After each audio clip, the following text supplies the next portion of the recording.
CM చంద్రబాబుపై అంబటి రాంబాబు దూషణల పర్వం మరవక ముందే మంత్రి లోకేష్ చంద్రబాబుపై మరో వైసీపీ నేత మాజీ మంత్రి జోగి రమేష్ అనుచిత వ్యాఖ్యలు చేయడంతో కూటమి నేతలు ఆగ్రహం కట్టలు తెంచుకుంటోంది. లోకేష్ కి కొవ్వు తగ్గిందనుకున్నాను, ఒళ్లు తగ్గించుకున్నాడు కదా, కొవ్వు తగ్గిందనుకున్నా, వాడికి మెదడులో మొత్తం చిప్పే దొబ్బింది. ఏమి రాజకీయం ఇది?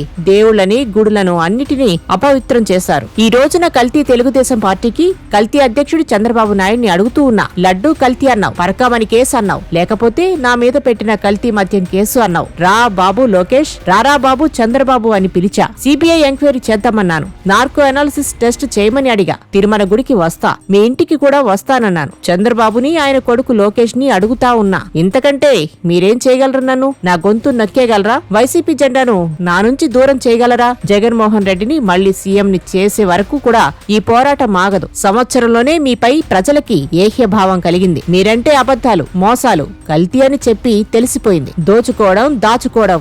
ఎన్ని దేశాలు తిరుగుతారు? దావోస్, సింగపూర్ అన్నారు, పెట్టుబడుల వరద అన్నారు. దావోస్ పోయి డబ్బాలు కొట్టడం కాదు, ఆసుపత్రుల్లో ఆరోగ్యశ్రీ బిల్లులు కట్టండి అంటూ విమర్శలు చేశారు జోగి రమేష్. కల్తీ మద్యం కేసులో జైలుకెళ్లి వచ్చిన జోగి రమేష్ ఈ విధంగా నోటికొచ్చింది వాగడంపై కూటమి నేతలు ఆగ్రహంతో ఉన్నారు.